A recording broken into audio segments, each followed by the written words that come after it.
Good afternoon students.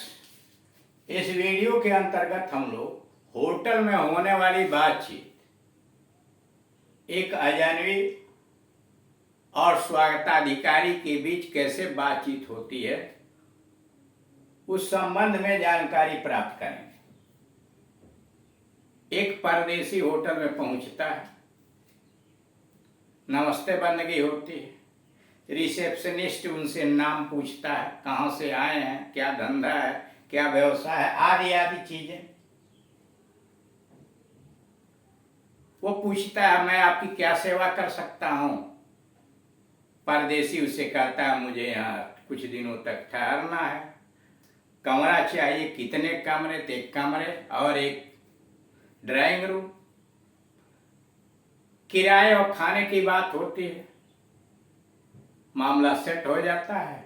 और उसके बाद स्ट्रेंजर कहता है, जब स्वागताधिकारी उससे पूछता है कि आप नाश्ता, दोपहर का भोजन और रात्रि का भोजन कितने समय पर लेंगे, कब लेंगे, टाइम टेबल बजाना चाहता, तो उस पर यहाँ उसी क्रम को, पिछले वाले वीडियो को क्रम को बढ़ाते हुए आगे लाया गया है। इसमें नाश्ता प्रातः 9 बजे, अजनबी कहता नाश्ता प्रातः 9 बजे, मध्याह्न भोजन दोपहर 12 बजे और रात्रि भोज रात्रि 10 बजे।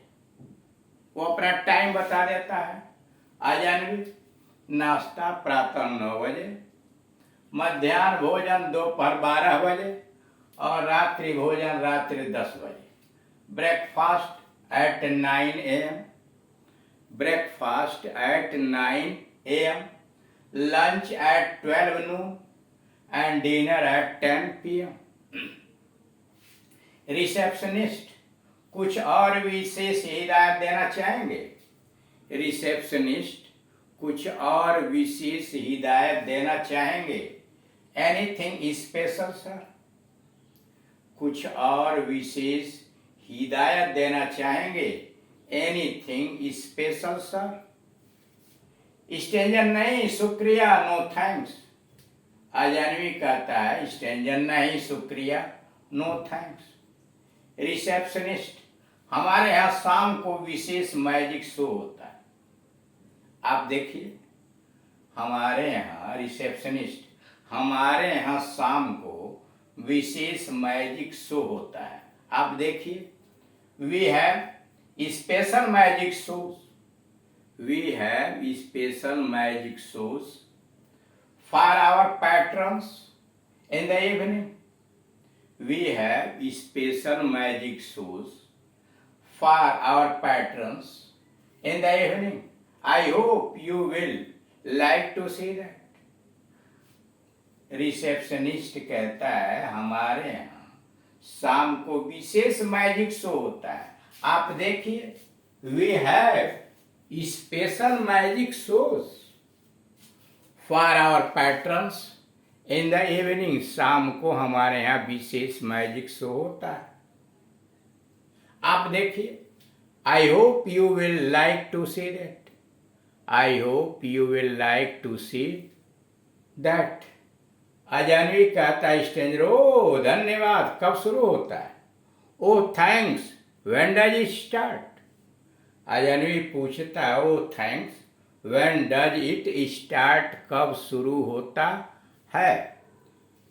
रिसेप्शनिस्ट, सायं 7:30 बजे, at 7:30 in the evening. Receptionist स्वागताधिकारी बताता है कि मैजिक शो 7:30 बजे शाम को शुरू होता है, एट 7:30 इन द इवनिंग। तो इस तरह से देख रहे हैं कि स्वागताधिकारी परदेसी के साथ अपने होटल की विशिष्टताओं के विषय में बता करके उसका ध्यान आकर्षित करने की कोशिश कर रहा है, उसे खुश करने की कोशिश कर रहा है। इसलिए कि आने के बाद वह नमस्ते बंदगी, नाम, पता, व्यवसाय, सारे चीज जान लेने के बाद वो अपने होटल के खूबियों के विषय में बता रहा है और अंत में बता रहा है कि हमारे यहाँ शाम को विशेष मैजिक शो भी होता है। स्ट्रेंजर अच्छा किया, बता दिया, उसके लिए धन्यवाद। मैं समय पर आने का यह प्रयत्न करूंगा। स्ट्रेंजर कहता अच्छा किया, बता दिया, उसके लिए धन्यवाद, मैं समय पर आने का प्रयत्न करूंगा। Thank you for telling me, I will try to come in time. अच्छा किया, बता दिया, उसके लिए धन्यवाद, मैं समय पर आने का प्रयत्न करूंगा। Thank you for telling me, I will try to come in time. Receptionist, हम आशा करते हैं आप यहाँ ठहर कर प्रसन्न होंगे। हम आशा करते हैं कि आप यहाँ ठहर कर प्रसन्न होंगे। We hope you will enjoy your stay here. हम आशा करते हैं आप यहाँ ठहर कर प्रसन्न होंगे। We hope you will enjoy your stay here. तो इस तरह से आप देख रहे हैं कि एक अजनबी मतलब परदेसी व्यक्ति है जो होटल में आया हुआ है और होटल के रिसेप्शनिस्ट और उस अजनबी व्यक्ति के विषय में बातचीत होती है। फर्स्ट ऑफ ऑल वह शाम को पहुंचता है। नमस्ते बंदगी के बाद रिसेप्शनिस्ट उससे पूछता है आपका नाम क्या है, कहाँ से आप आए हैं, आप क्या व्यवसाय करते हैं। फिर वह कमरों की बात करता है। कमरों की बात के बाद उसकी किराया, भोजन इत्यादि के भोजन का समय पूछा जाता है। वह अपने होटल के सर्विस के विषय में बताता है। फिर बताता है शाम को मैजिक शो होता है और उस तरह से वहाँ ठहर जाता है स्ट्रेंजर व्यक्ति।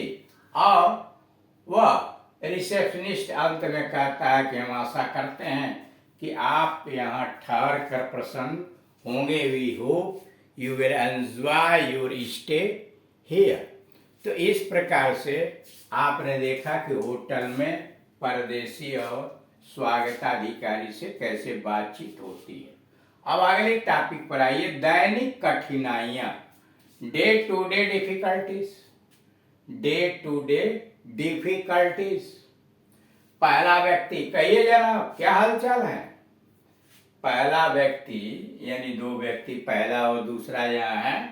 पहला व्यक्ति, कहिए जनाब क्या हालचाल है। Hello, how are you. कहिए जनाब क्या हालचाल है। Hello, how are you.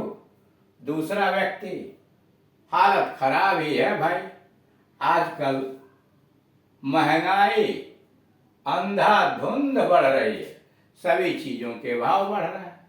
दूसरा व्यक्ति कहता है हालत खराब ही है, आजकल महंगाई अंधाधुंध बढ़ रही है, सब चीजों के भाव बढ़ रहे हैं। नॉट सो गुड, खराब ही है। Not so good, prices are going up. आजकल महंगाई बढ़ती जा रही है, prices are going up, everything is getting costly, सभी चीजों के भाव बढ़ रहे हैं। पहला व्यक्ति जब हाल चाल पूछता है हेलो हाउ आर यू, तो दूसरा व्यक्ति जवाब देता है हालत खराब ही है, नॉट सो गुड। आजकल महंगाई अंधाधुंध बढ़ रही है, prices are going up very rapidly, बड़ी तेजी के साथ मूल्य बढ़ते जा रहे हैं। एवरीथिंग इज गेटिंग कॉस्टली, हर चीज महंगी होती जा रही है। तो पहला व्यक्ति कहता है खाद्य तेलों का भाव उतरने में नहीं आ रहा। खाद्य तेलों का भाव उतरने में नहीं आ रहा। Yes, prices of edible oil, खाद्य तेल, yes prices of edible oils haven't come down. पहला व्यक्ति कहता है खाद्य तेलों का भाव उतरने में नहीं आ रहा है। Yes, prices of edible oils haven't come down. दूसरा व्यक्ति, सरकार द्वारा सख्ती होने के बावजूद भी कोई संतोषजनक परिणाम नहीं निकल रहा। दूसरा व्यक्ति कहता है सरकार द्वारा सख्ती होने के बावजूद भी कोई संतोषजनक परिणाम नहीं निकल रहा। Despite governments restrictions, Despite government's instructions, there is no positive result. Despite government's restrictions, there is no positive result. सरकार द्वारा सख्ती के बावजूद भी कोई संतोषजनक परिणाम नहीं निकल रहा। तो इस तरह से आप देख रहे हैं कि पहले वाले पार्ट में होटल में कैसे बातचीत हुआ। अब दूसरा टॉपिक शुरू हुआ है महंगाई के विषय में, दैनिक कठिनाइयों के विषय में। तो इस तरह से आप देख रहे हैं कि विभिन्न टॉपिक्स पर अब हम अभ्यास की तरफ बढ़ते चले जा रहे हैं। उसका यानी विभिन्न विषयों पर दो लोगों के बीच कैसे बातचीत होती है, किस प्रकार के वाक्यों की रचना होती है। शुरू से ही आप देख रहे हैं, कभी हॉस्पिटल पर बातचीत हुई, बुक सेलर्स की दुकान पर, मार्केट में खरीदारी के लिए, विभिन्न जगहों पर, विद्यालय में, बस स्टॉप पर, रेलवे स्टेशन पर, और अब यहाँ देख रहे हैं होटल के अंतर्गत टैक्सी के ड्राइवर के साथ, डॉक्टर के साथ, यानी विभिन्न व्यक्तियों के साथ कैसे बातचीत आगे बढ़ रही है, उसका उदाहरण आपके सामने प्रस्तुत किया गया। अब आपका कर्तव्य बनता है कि आप अपने पार्टनर के साथ, जिसके साथ भी अपने भाई बंधु बहन, जिसको भी आपने चुना है, जिसके साथ आप प्रैक्टिस कर रहे हैं, बातचीत सीख रहे हैं, उसके साथ अधिक से अधिक अभ्यास करें।